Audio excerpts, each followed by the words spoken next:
Am I the a-hole for refusing to pressure my grandfather to give my stepsister the family diamond? Context. I am 25 female. My parents have been divorced for 15 years. My dad has been married to his wife, Laura, for 10 years. Laura has 2 daughters, Katie 26 female and Sam 22 female. My dad is very close to Katie and Sam and considers them to be daughters to him. The grandfather I'm referring to is my dad's father. My grandfather has a diamond that belonged to my great-grandmother, and it's something of a family miracle, since my grandfather managed to find it after World War II. Unfortunately, he lost his mother and sister in the war, so he saved the diamond to be for the next woman in the family, to be set into an engagement ring. Now, my grandfather has a thing about blood and family. Namely, if you're not blood, you can be family, but you're not in the family. And I'm pretty sure this is somewhat related to his trauma, but it might be a generational thing.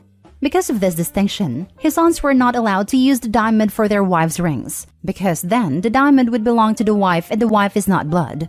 I am his only biological granddaughter, so it was always presumed that the diamond would go to me. I got engaged last year and I didn't end up using the diamond for the ring. The diamond was not a color or the cut of the style I wanted, and my grandfather knew that. He offered to have the diamond recut, but I begged him not to because it is very valuable, and I know how much it means to him. So, he agreed that when I get married, he will set it into a necklace to be worn on my wedding day instead. Now, Katie is going to get engaged soon, and my dad is likely to be asked to walk her down the aisle. Laura asked my grandfather to give her the diamond for Katie's ring, since she is basically my father's daughter. My grandfather said, and I quote, "Not even over my dead body," and that the diamond will stay in the family. That said, Laura, my dad, and Katie are now extremely upset. My dad suggested maybe I could ask my grandfather to let them use the diamond, since I hadn't used it for a ring anyway, and that he considers Katie part of his family and will be forever. So it should be okay for her to have it, especially since she is older, so the first woman as it were. My grandfather would probably relent if I asked him, but I said no, because I would feel too guilty. That diamond is all my grandfather has left of a family he lost in the most horrific circumstances when he was 9 years old. They don't even have graves. That stone is literally all he has to remember them. What right do any of us have to dictate what he does with it? Katie, Laura, and my dad have all been texting and calling about how hurt they are, that I'm letting my grandfather exclude Katie from the family, and that I already have a ring. Why can't I just help my grandfather soften, and let Laura and her kids be part of the family? I'm holding firm on it for now, but should I be? Now for the top comments. The diamond is all my grandfather has left of a family he lost in the most horrific circumstances when he was 9 years old. They don't even have graves. That stone is literally all he has to remember them. What right do any of us have to dictate what he does with it? Not the a-hole. I love you for this. For this statement alone, the diamond should go to you. Allow him to set it in a necklace and wear it all the time. It will make your grandpa happy. Not the a-hole. Reading between the lines, it seems your grandfather lost his family specifically because of their blood/genealogy. It makes sense that his own survivors matter so much to him. Not the a-hole. As much as they may be upset, it's not theirs. Your grandfather wants it to go to someone genetically related to him, not to someone brought into the family by marriage. His reasoning is exactly the same reason he didn't give it to the women marrying into the family. Grandpa has a right to say no. Your dad and stepsisters will just have to get over it. The hard truth is that they are not his grandchildren. They are step-grandkids, and family heirlooms don't typically pass down to stepchildren, especially with an older generation. And they became his step-kids as teens. It's not like he's been in their lives since they were babies. They likely didn't grow up viewing him as their grandfather at all, and while he may like them, they aren't his grandkids by blood or by social convention given their ages. Even if the kids had been adopted at birth, it wouldn't matter. They still wouldn't be blood relatives. Opie's the only one entitled to that diamond, as she's the only one genetically related to the grandfather. Opie's not the a-hole. Next story. Am I the a-hole for not bringing a cake to a wedding I was uninvited from? My now ex-best friend got married this Saturday. I was supposed to be the maid of honor, but she removed me from the wedding over a dispute regarding my makeup, hair, and disinterest in the wedding. She uninvited me from the wedding after I told friends my side of the story. I was responsible for the cake at the wedding but canceled the order because I was uninvited and wanted to be reimbursed for all of my investments in this wedding. I told the bride I wasn't going to bring the cake over for them, The new maid of honor went to pick up the cake and learned that I had canceled the order. They were able to get another cake, but it apparently wasn't as nice. The bride, groom, and my sister who attended told me it was unfair to cancel the cake. My sister thinks I should have let them enjoy their special day, and then later discussed getting my money back. The bride refers to the cake as a gift and claims that a gift cannot be returned. The groom just agrees with literally anything his precious wife says. More info, please. What was the dispute? Why did she accuse you of being disinterested in the wedding? What actually happened here? I work at a job where I'm expected to drop everything and come in at work. She was upset because I was leaving during wedding planning meetings, and I also requested to style my hair differently and she got upset. You don't disinvite someone from a wedding and still expect a gift. Not the whole. I guess you could say the bride wanted to have her cake and eat it too. Yep, and there is no way that the bride would have settled up after the wedding. She would have stuck to the "this was your gift" line. Not the whole. So they uninvite you from the wedding but believe they were still entitled to the cake you had paid for? They're all ridiculous if they think that is normal. Completely agree. Also messed up that your sister is saying you're unfair. Should be upset too if she were uninvited and still expected to gift a cake. Not the whole. Not the whole. First, I've never heard of a maid of honor being responsible for the wedding cake. Was that an agreement in lieu of a gift or something? When I was getting married, I was way excited about the excuse for cake. I don't think I would have let someone else make those arrangements. You said you told them you weren't bringing the cake over. Did you mention that was because the order was canceled, or just that you weren't transporting the cake? It's weird that she didn't clarify on this point when she uninvited you. Sounds like they want to have their cake and eat it too, without you around. She was stressed, so I offered to help with some things. I booked the cake under my name and still had a different gift for them. After getting uninvited, I told her, don't expect me to supply you with a cake. So I did not exactly say I canceled your cake. Next story. Am I the a-hole for inserting myself into a married couple's financial life? I'm friends with a married couple, Grace and Michael. Grace and I went out to drink a few days ago, just the two of us. We talked a bit about inflation and finances, and she confessed to me that she barely has any money, and it makes her feel really vulnerable. Turns out they mostly live off of her income, and Michael, who makes over 2.5 times as much as Grace, puts almost all of his income into savings. He also asks Grace to transfer any of her bonuses or extra money into that savings account.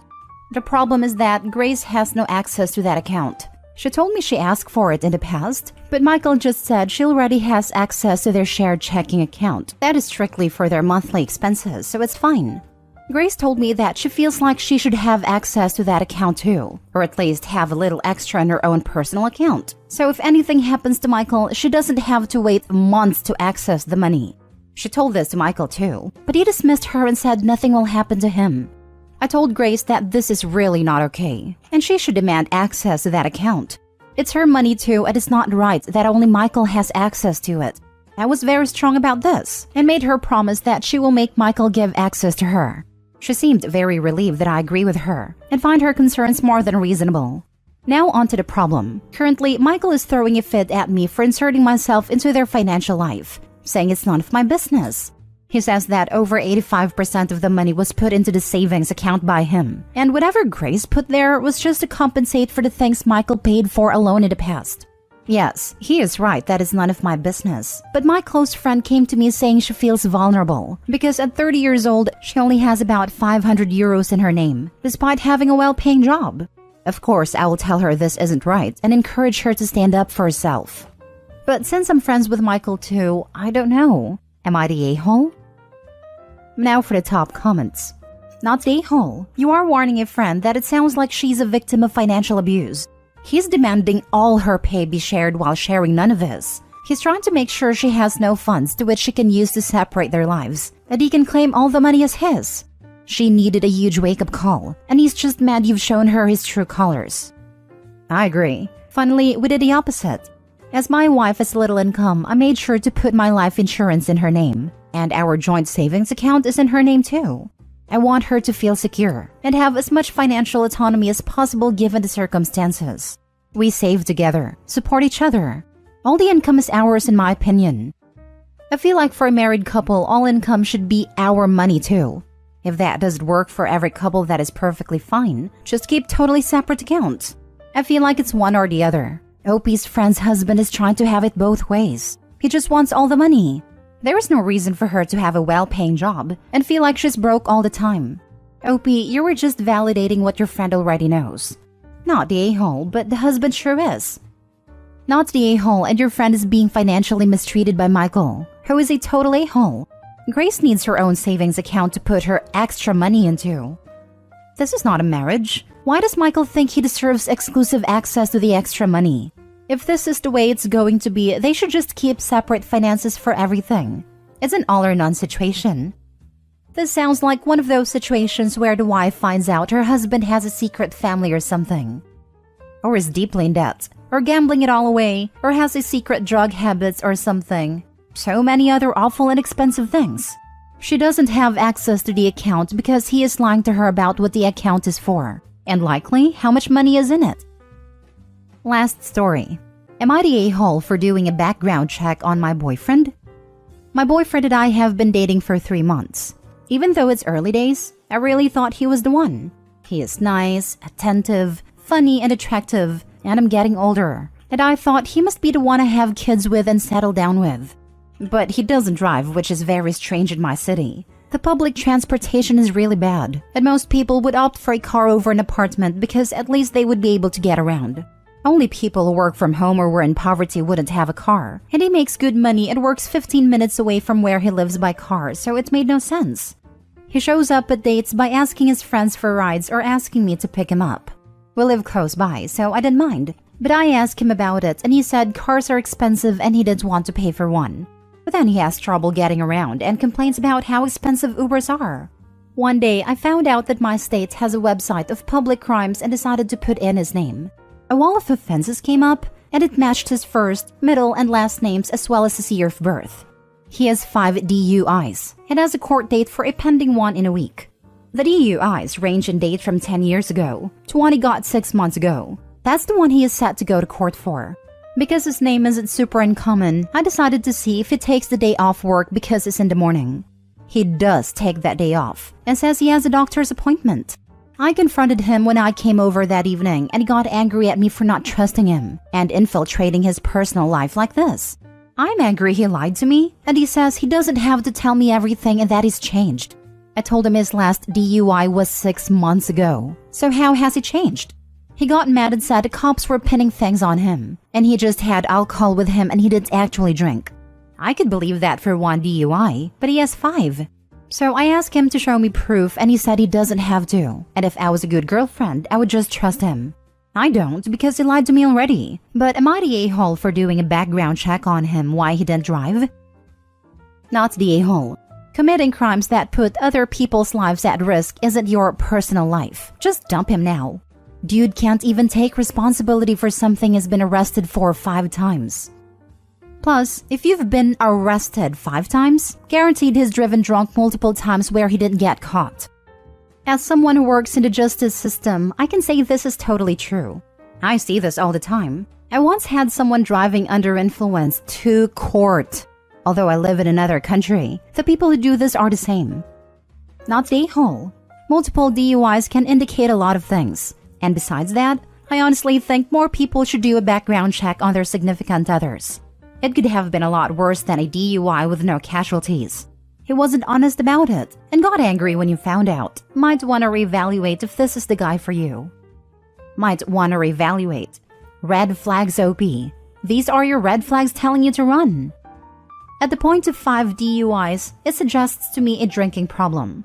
If it's changed, then does he drink? Is he an AA? I can understand not wanting to lead with that with someone before things get serious, but a conversation about a drinking problem you used to have is a lot easier than talking about a drinking problem you still have. Not the a-hole. She just looked up public records because she was curious about him dodging a question. Even if he had just said it was because of some personal issues he is addressing and wasn't ready to talk about it quite yet, OP probably wouldn't have pride. He dodged the question, and it's reasonable to look at public records to figure out why. Not the a-hole. You didn't run a background check. You checked public records. Run the heck away. Text him you're dumping him right now. He's an alcoholic liar with continual criminal thinking. Exactly. Him basically saying to you that you're not allowed to question him about what he does with his life. It's him saying that your relationship would be that you're not allowed to ask him questions if he had already decided to lie to you about what he was doing. He is someone who continuously drove drunk and has only stopped right now seemingly because he would go to prison. As soon as prison is off the table, he will likely be out driving drunk again.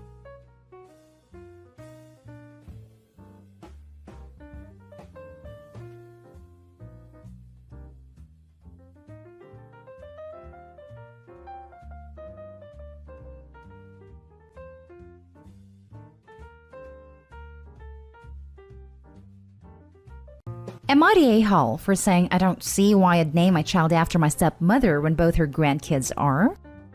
My stepmother has 3 kids, 32 male, 29 female, and 24 female. My dad has me, 26 female. They got married when I was 5 and her kids were 3, 8, and 11. My mom died 3 years into their marriage, and I went from every other weekend to full-time there. My stepmother started treating me the very same as her kids and started dropping the step. I never did. She's now a grandmother to 2 grandkids. Both are named after her. Granddaughter has her first name as a first name. Grandson has a male variant of her first name. I had my daughter a couple of weeks ago and named her after my mom and my husband's mom. The name caused quite the stir because my stepmother's name was not part of her name. I didn't engage at first, but then a couple of days ago, I called into a Zoom session with my dad, stepmother, and her kids, where they asked why her name was excluded when she's named after both grandmothers. My response was I wanted to name her after my mom and my husband's mom, who is still alive, and that she, stepmother, already has both her grandkids named after her. She was very upset and left crying. My dad told me the way I say it makes it seem like she's not my little one's grandmother. Her 2 oldest were like, yeah. So I said their mom was my little one's grandmother, the same way my dad is their kid's grandfather, and that she's known as a step-grandparent. They said that was different, and I told them it wasn't. My dad told me it was very different, because his wife became my mom after my mom's death. So tell me all, am I the a-hole? Now for the top comments. Totally not the a-hole. Name your kid what you want. It isn't a damn purity of love test. It's the kid's name.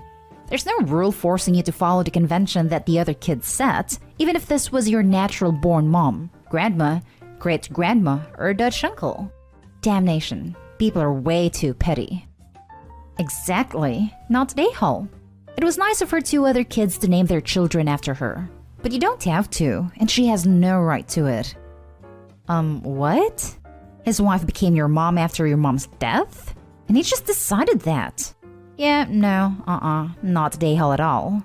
She's your mom if you say so. You decide who you view as your mom. This sits wrong with me. He nor his wife have any say in the child's name, and you have every right to name your daughter however you like. Seriously, this is what I was thinking. Just because she passed doesn't make her not your mother anymore. Definitely not the a-hole. Should ask Dad if any of his parents pass away and the other remarries. Does that mean they're the new daddy/mummy? Not the a-hole.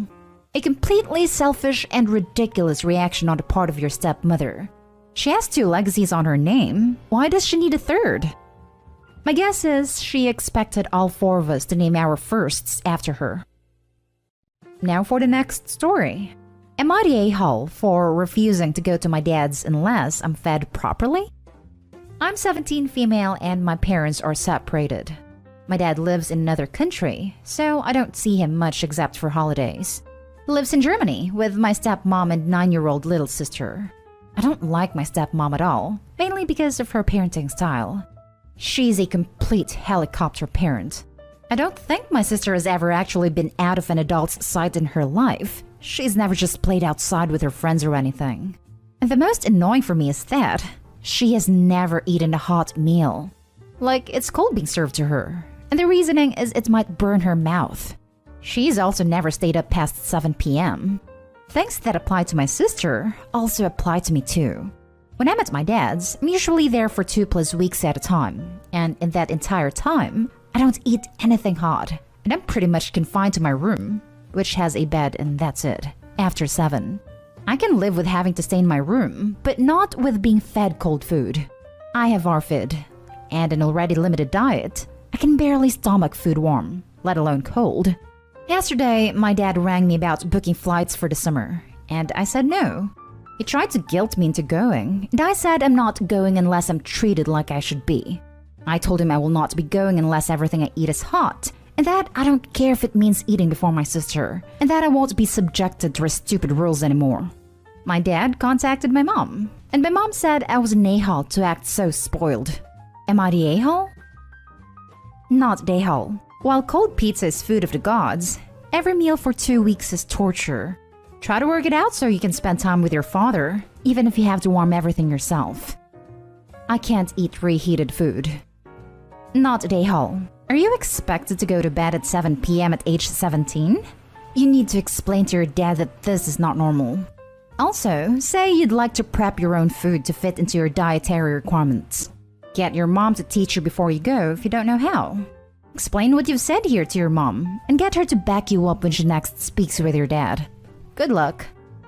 I'm not allowed to use the kitchen at their house in case, God forbid, I touch a hot tray or something. Has something burn-related ever happened to your stepmother? This is not normal behavior, and her fixation on the danger of hot objects seems to indicate there is something in her past. Not as far as I'm aware, she's just ridiculously protective. Not a-hole. Have you tried explaining the full situation to your mom? Regardless, your dad is refusing to compromise, and his rules will mean that it is not a viable place for you to stay. There are plenty of ways to manage this, like letting you cook your own meals as you are 17, but if he is not willing to compromise, then you are not willing to put yourself in a miserable position. This. Opie is transitioning into an adult. She should be allowed to make some decisions, like what to eat and the temperature. That said, 9-year-olds are able to eat hot food. In fact, many 9-year-olds can operate a toaster, kettle, microwave. They can cook 2-minute noodles, etc. for themselves. Stepmom is abusing her child. Food is such an integral part of most people's lives, but stepsis may grow up to be on the fringes, not knowing the rules that everyone else knew by 9. Next story is titled, Am I the a-hole for not helping my parents with taking care of my brother anymore? My parents didn't plan on having my brother because they were already older. My mom had him when I was 13, and after my brother was born, I basically had to help out with him a lot. He was super hyper as heck as a kid, so they didn't have the energy for that. Neither of them goes to any of his games, so I have to take him. Also the one taking him to practice, taking/picking him up from school. Took him with me if I was going with my friends on weekends, or watched him when we were home. After I moved out, they were still asking for help with him. I felt bad saying no because he's my brother and I love him. He's 9 now and I'm 22. Me and my girlfriend found out she's pregnant over a week ago, so we're excited getting ready for that. The other day, my parents were asking how we're gonna work it out with Tyler, my brother. They asked, work what out?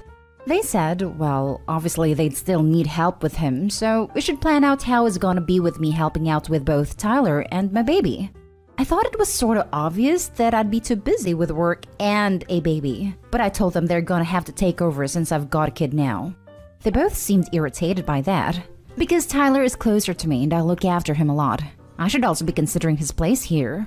It's hard to say stuff against them, but I ended up saying, then they need to step up and parent him now because I've got my own kid we need to get ready for. Like, I've tried in the past to not have that whole responsibility on me, but I always end up feeling bad for not helping them. This is the first time I try not to give in to it. Obviously, they lost their crap on me for not thinking about Tyler and stuff. We're not talking, but they had said a bunch of stuff about me turning my back on my brother and them. And Tyler's gonna know now that I don't care about him. Which I don't want him to feel that way. But I can't just take care of him like I used to before. My girlfriend and I got a family coming, so we're gonna have our own lives. Still, like, I can't stop thinking about it. I know it sounds weird, but I do feel bad about not helping them anymore. Am I being the a-hole? Edit. So, should have added this to the post. We're moving before our baby is born. It's a 17 to 18 hour drive away, so being physically there in Tyler's life is just not gonna be possible at all once our baby's here and we're both working. Also, for those of you saying I should adopt Tyler, I'm 22 and about to have a kid. We don't have that kind of money to support another child, which is why I'm telling my parents they're gonna have to step up now. Now for the top comments. Not Dayhall. This is their son in question. They're turning their backs on him. They can't force him onto you, even if you're his brother. He's their responsibility. Also get this. As per the OP in a different comment, the parents are 51. I thought they would be late 60s at the very least. WTF? Unless they're both disabled, that should not be a problem. These people are just lazy. Not Dayhall. But if your brother will be neglected, you might have to make some tough calls to intervene on his behalf. You've essentially been another parent at this point, which is beyond your control. But you starting your life is beyond his control. And by tough calls, I mean if you feel he's being neglected, being forced to give up sports, etc., then Tyler may need to live with someone else, or you may have to get someone involved. Just to piggyback on this, at the least, OP needs to have a conversation with Tyler and explain that with the baby coming, he won't have as much time to spend with him.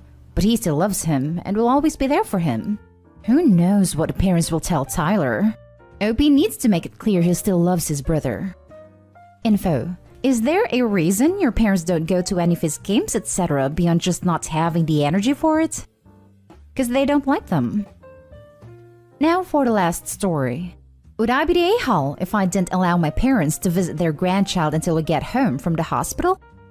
I'm 27, currently 37.5 weeks pregnant, and my husband, 34, and I decided that we wanted to wait until after we get home from the hospital after the delivery of our child so that we could be more comfortable.